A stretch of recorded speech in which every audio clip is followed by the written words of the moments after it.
네, 안녕하세요. 이슬이 전문가입니다.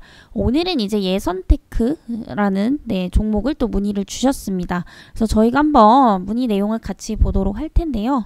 작년 12월 23일에 1910원에 비중 25%, 굉장히 좀 오래 보유를 하고 계셨죠. 그래서 계속 떨어지는데 반등 가능성이 있을까요? 라고 문의를 남겨주셨습니다. 사실 이 종목 같은 경우에 사실 6개월이면 거의 중장기적으로 들어가죠. 기간적으로 봤을 때 그렇게 오래 보유할 종목은 아니다라고 좀 먼저 코멘트를 드리도록 하겠습니다. 왜냐하면 일단은 중장기라는 것은 말 그대로 중기나 장기 관점으로 본다라는 거죠. 하지만 한 종목을 중기나 장기적으로 보려면 성장성이 매우 뛰어나야지 가능한 거겠죠.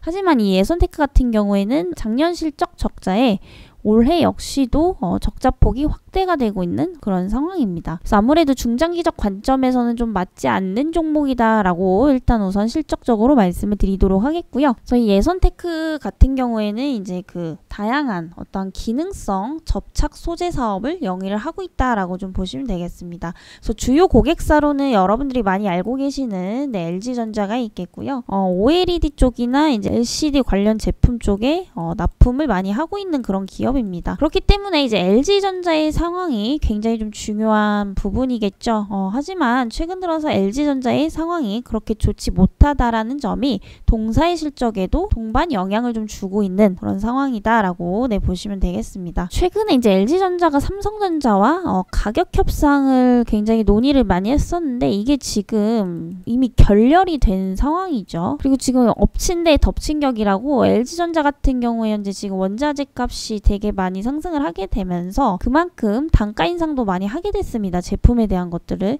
그치만 지금 현재 전반적인 경기를 보자면은 아무래도 소비 심리가 많이 위축되어 있다 보니까 구매 여력이 많이 낮아진 탓도 수익성 개선을 지금 잘 못하고 있는 그런 상황이다라고 좀 보시면 되겠고요. 예선테크 역시도 지금 LG전자가 말 그대로 장사가 안 되기 때문에 납품할 소재가 굉장히 좀 많이 줄어들겠죠. 당연히 뭐 LG전자가 잘 팔려야지 그만큼 예선테크에서도 수주가 들어올 것이고 굉장히 좀 연결고리가 있는 부분들이기 때문에 굉장히 좀 LG전자의 어떠한 그 고객사의 상황이 좀 중요하다라고 좀 볼 수가 있겠고요.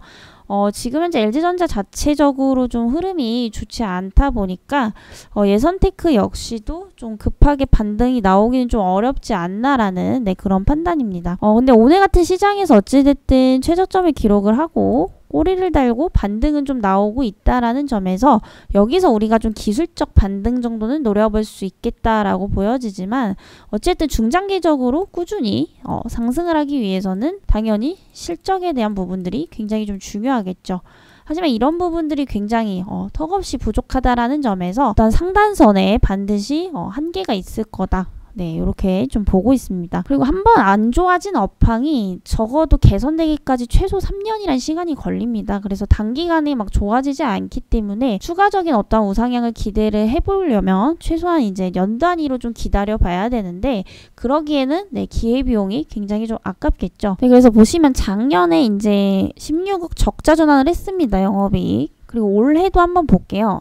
올해는 이제 전년 동기 대비해서 오히려 적자폭으로 또 전환을 했죠. 적자 수준으로. 그래서 올해 2분기 때 나아질 것이냐. 지금 원자재 값은 계속 오르고 있습니다. 뭐 유가, 옥수수, 곡물 안 오르는 게 없는 상황이죠. 그렇기 때문에 지금 이런 어떤 물가 자체가 잡히지 않고 있기 때문에 LG전자의 원가 부담은 올해 하반기까지 지속이 될 것이다. 결국에는 예선테크에도 영향을 주기 때문에 당분간은 좀 턴어라운드 하기에 굉장히 좀 어려운 환경들이 만들어지고 있지 않나라는 그런 판단입니다. 그래서 지금 뭐 금리 인상을 한다고 하지만은 뭐 자이언트 스텝 정도로 가고 있죠. 금리 인상을 해서 물가를 바로 잡을 것이다 라고 말이 나오고 있지만은 결국에 전쟁이 종식되지 않는 이상 공급난 차질은 계속해서 될 것이고요. 금리 인상을 어느 정도 한다고 하더라도 완전히 다 잡지는 못할 것이다. 단기적으로 좀 이렇게 보고 있기 때문에 이 종목은 저는 개인적으로 저라면 중장기적 보유는 하지 않겠습니다. 그래서 단기적인 대응을 좀 하시는 게 현재 상황으로선 좀 올바르지 않나라는 좀 판단이고요. 그래도 나는 정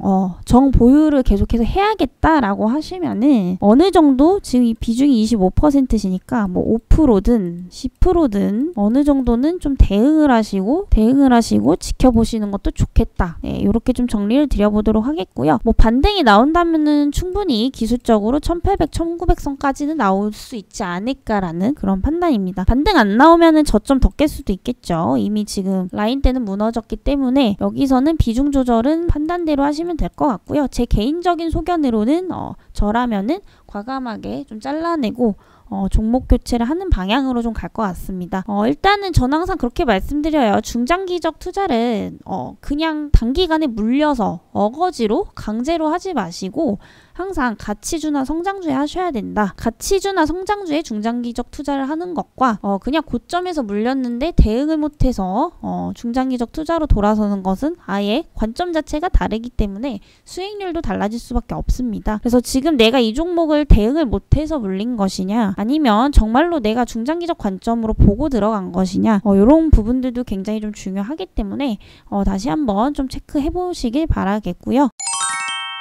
네, 그렇다면 저희 프로그램으로 오늘도 어김없이 좀 트레이닝을 진행을 해보도록 하겠습니다. 그래서 작년 12월 23일에 요맘때쯤에 좀 반등 나올 때 매수를 해주신 것 같습니다. 그래서 저희가 뭐 늘상 했던 대로 매수 전략 설정을 해서 한번 트레이닝을 돌려보도록 하겠습니다. 이럴 때 항상 수익 내고 나오셔야 된다라는 거 다시 한번 강조드릴게요. 그러니까 올라가도 내가 여기서 익절을 못하면은 다시 내려오는 게 주식입니다. 네, 그쵸. 그래서 단기적으로 들어간 종목은 항상 단기적으로 승부를 보셔야 된다라는 거. 그래야지 수익이 내게 되는 겁니다. 그래서 이렇게 많은 수익은 아니네요. 딱 2번 정도의 이제 매도 구간이 나왔는데 어찌 됐든 현재 마이너스 20%인 거와 누적 수익률 13%인 것은 하늘과 땅 차이죠. 그래서 항상 어디서 내가 매수를 하고 어디서 목표가를 설정을 해서 매도를 하냐에 따라서 완전히 계좌 수익률은 달라질 수 있다라는 겁니다.